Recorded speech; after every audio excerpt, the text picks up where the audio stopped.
Saifuddin Nasution Ismail menganggap Rafizi Ramli sebagai aset dan bukan pengkhianat PKR. Meskipun begitu, Saifuddin yakin beliau mempunyai kelebihan pengalaman dan kesetiaan kepada parti untuk menewaskan bekas ahli Parlimen Pandan itu dalam saingan jawatan timbalan Presiden pada pemilihan PKR bulan depan. Saifuddin merujuk kepada rekodnya tidak pernah berundur daripada perjuangan parti, khususnya apabila PKR dibadai pelbagai masalah termasuk menjadi mangsa politik katak.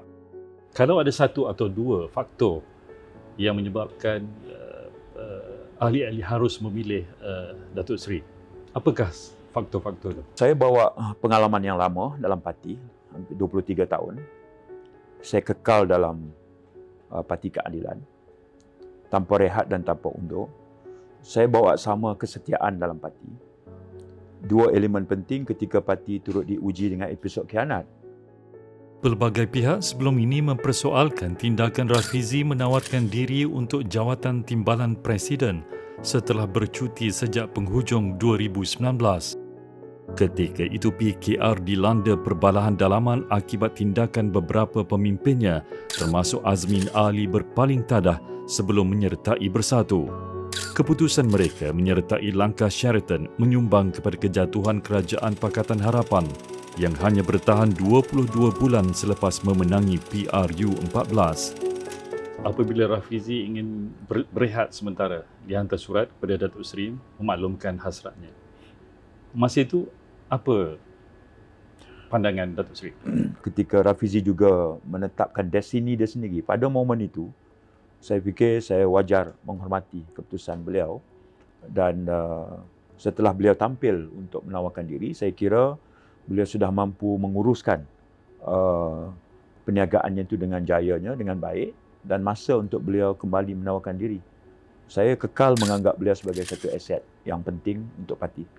Datuk Seri tidak menganggap itu sebagai satu pengkhianatan? Saya tidak melihat itu sebagai satu pengkhianatan. Khianat ni maknanya dia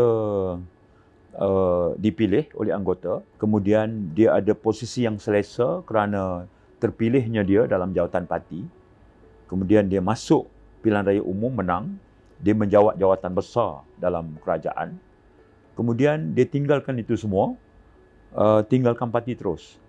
Berbeza, Saudara Rafizi memilih untuk berehat sementara dengan tujuan untuk memberikan fokus pada perniagaan sampai masa beliau kembali ke gelanggang. Itu bezanya.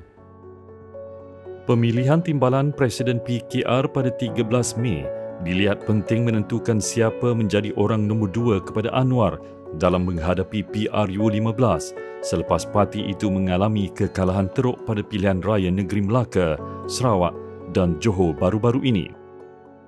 Apapun, Saifuddin yakin pengalaman beliau sendiri dalam menguruskan parti selama ini adalah satu lagi kelebihan dalam menghadapi saingan Rafizi bulan depan. Saya juga membawa kemahiran dalam berurusan dengan parti-parti politik sahabat maupun dengan parti lawan.